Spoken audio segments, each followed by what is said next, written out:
What is up, ladies and gentlemen? I'm live in Coyote. This is Cricket 19 predicts it's going to be the second T20 between England and Pakistan. For this one, I'm not going to be doing a proper commentary. It's just going to be a voiceover. I've explained already on my community page why that is.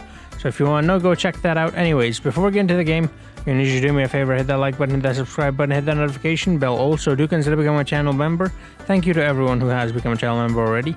Now let's jump into the second T20 in this Raise the Bat series in England versus Pakistan.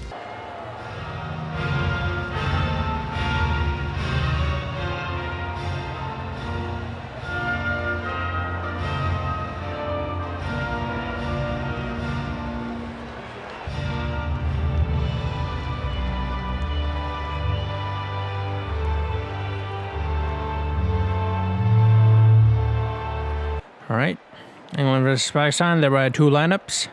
I've matched it with the first T20. I'm not entirely sure who they're going to play in this one. Standard medium wicket. Alright, so here's the coin toss. Eoin Morgan. The only man there is. Nobody else exists in this world other than Eoin, the legendary Morgan. Anyways, England wins the toss, chooses to have a ball first. Puts Pakistan in first. There you have it. Fakhar Zaman starts things off with a hook, gets one run, tries to get the second, but Imam is like, calm down, mate. Alright, calm down. Lovely shot. Actually, I just said Imam, that's Babar Azam. Babar Azam gets a 4. Then Fakhar Zaman gets a 4 as well. Lovely, innit? This is brilliant. I should start doing this all the time. Who cares about the live comms? 20 up for Babar Azam. Going to be skipping around a lot. And then a lovely shot from Fakhar Zaman. And things are looking very good for Pakistan. Going at over 10 and over. Until the wily one, Adil Rashid. Told you, you got to watch out for him. He's a tricky one. You know. He got Babar Azam. Gone for 32 of 20. The captain, Haider Ali, the future Babar Azam, comes out to bat. And Fakhar Zaman takes the pacer on, and I think he's cleared him. Has he? Oh, yes, he has. Look at that. Lovely hit. Saqib Mahmood, that is, who he has taken on. You never ball on the pads of any batsman, let alone a batsman from the subcontinent. And that's Saqib Mahmood. I mean, you should know that. Adil Rashid comes back into the attack. Fakhar Zaman takes him on as well, and, well, just about clears him this time as well. Gets 6 more. Now it's turn for Haider Ali to, well, be shit again. He didn't do much in the first game, and, well, he's going to continue on being bad here as well, as he's just gone for 3 runs of 9 deliveries. That's just not acceptable. Mohammad Hafiz, the experienced, the professor, comes out. Fakhar Zaman gets ahead of himself, tries to take on the bowler, fails miserably. I think that's Adil Rashid who's taking the catch, and it's Lewis Gregory is bowling. Fakhar Zaman gone for 31 of 18. Very good innings. Comes to an end. Iftikhar Ahmed then comes out to bat. It's a lovely way to get off the mark. He's found a gap and got 4 runs. Then he goes on the offside. And I think this is when he gets his first 6. Yeah, just about. Does not clear the rope. Lands right on the rope. And gets 6 runs. Lewis Gregory. He's been given quite a treatment there. It gave him a bit too much room, though. That was to be expected, let's be honest. Moeen Ali has been brought into attack. And Iftikhar Ahmed continues his belligerent ways. Smashes him over the rope as well for a 91 meters long 6. In it. Then he goes into cover. Iftikhar Ahmed is on a mat ting. 31 runs of 21 deliveries.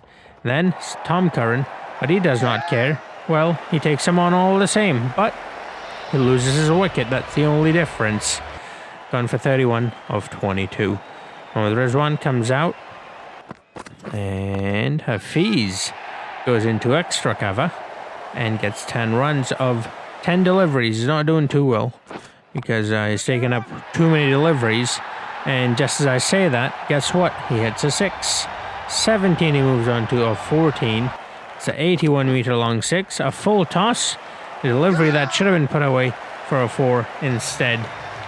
He's gone. Tom Curran gets another wicket, and that's the end of Mohammad Hafiz. Gone for 17 of 15. Imad Wasim is the next batsman to walk into the middle. Pakistan now in trouble as there are not that many batsmen left, and guess what? Imad Wasim's gone as well. 5 runs only scored by him. Chris Jordan's got his wicket. Now Pakistan in some real trouble. They've got Shadab Khan still to come home, with Rizwan is still there. So they can salvage something, especially when Shadab Khan is doing that. Hitting 6s off the very first delivery, nonetheless. 95 metres long that was. But that's the end of Shadab Khan as well. So yeah, things are not looking very good for Pakistan, needless to say.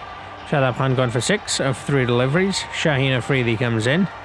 He's a big, tall bloke. Let's see what he can do. Well, he's going to do exactly what Shadab did, which is try to play a square drive, fail miserably, and just make me love Adil Rashid even more than I already do. Gone for a golden duck, not happy with it. Then Mohammad Amir comes out and he's like, you know what, I'm not having this. Tries to turn the game around and, well, does a pretty good job. Gets a 6, takes him on again, gets another 6. Yep, that's Mohammad Amir for you, 68 metres. And Mohammad Rizwan's like, you know what, let me contribute as well. And nearly loses wicket, but gets 4 runs in the end. Mohammad Amir continues his belligerence at the other end. 18 runs of 6. What? One of those, man. And Rizwan then flicks one off his pads for 4. There he goes. Mohammad Amir over the top. And, yep, that's 6 as well. Told ya. Mohammad Amir did not want to, bow down to England today. He wanted to do something special. And something special he did. Sure, the English fielders helped. And my voice is gone. Wow, look at that. Excusez-moi. Back to normal. And that's it. You're not going to be given too many chances now, are you? But regardless, a very good innings from Mohammad Amir. 34 of just 13 deliveries. Really gave Pakistan a real chance in this game. Mohammad Rizwan, Haris Rauf faced the last delivery, just gets 1 run. And that's 178 runs with a loss of 9 wickets for Pakistan. They should be proud of that, considering how, that middle order or lower order, how it collapsed from Mohammad Rizwan down, Shadab Khan, Shaheen, Imad Wasim, Haider Ali. There's some of these batsmen just could not really get going. If you look at the partnerships, you have the 48 up top, which was very good. Then you have the 36 with pretty much Iftikhar Alam doing the bulk of the work. And then at the end, Mohammad Amir and Mohammad Rizwan, 46 runs of 18 deliveries only. But other than that, not much to see. Then it is the English innings. And Johnny Bairstow, I think, comes out alongside Jason Roy. It is, yep, it is Jason Roy. Mohammad Amir to open the bowling. And there's the first boundary of the day for England, coming off of Jason Roy's blade, the South African Englishman. There have been so many players for England that have played for 2 different nations. Owen Morgan's one, and Jason Roy's another one. Ben Stokes, Kevin Peterson, Andrew Strauss. There's so many. But yeah, Jason Roy's gone. Tom Banton, the man in top form, scored a lot of runs in the first T20. Let's see how well he does here. Tom Bantz with a bit of banter. What? Anyways, with a bit of banting. With a bit of batting. How about that? Yep, let's keep it simple. Johnny Bairstow, the ginger prick, with a bit of ginger spice. Yep. That's the end of the ginger spice. 27 runs he scored of 15 deliveries. Imad Wasim with a straight one. Did not turn. Deceived him. Got his off stump. That's the end of Johnny Bairstow. 27 runs of 15. Owen Morgan, the one and only. The skipper. The greatest ever to live. Look at that. First delivery, 6 runs. That's just greatness right there. A lot of people try to do that. They fail miserably. And, Tom Banton's there as well. But obviously we're going to focus on Morgan. It's a lovely 6 from Tom Banton. And obviously the only reason he hit that was because at the other end there was Owen Morgan. And so he can feel the power. Do you know what I mean? It's just the kind of effect Owen Morgan has on people. I'm just stating facts, that's all. Don't shoot the messenger. There's another lovely 6 from Tom Benton, obviously, because Owen Morgan told him, and so... Oh, he just got out. Owen Morgan wasn't looking, that's why he got out. See, like for 1 second he looked away from Tom Benton and then he's gone. 39 of 23. By the way, brilliant innings from Tom Benton. Sam Billings. Now look, Owen Morgan was looking. Look, lovely. Gone 4. Easy. Easy. If you want to win a game, just have Owen Morgan on your team. That's it's simple as that. There's no two ways about it. Here are some interesting facts, by the way, about Owen Morgan. Did you know that he's born Irish and plays for England? He also has hundreds for both Ireland and England. Did you know before he played against Afghanistan in the World Cup, his highest ever ODI score was against Ireland, his home nation? By the way, 50 partnership up. Did you also know that he loves fishing in his spare time and also golfing? And he's a huge fan of the movie Finding Nemo. Sam Billings, being dramatic. I mean, there are simpler ways to get runs, but sure, Sam, if you want to be a drama queen, go on. Trying to steal the spotlight from Owen Morgan. But we all know who the real king is. Come on, Sam. Did he just score more runs than Morgan? Blasphemy. What are you doing, mate? Is he really going to get a 50 before Morgan? No, that's just not acceptable. Morgan, don't pick him in the next game. I hate him. I hate you, Sam Billings. I don't, by the way. I'm just joking. Anyways, there he is, Owen Morgan. Lovely shot. Graceful.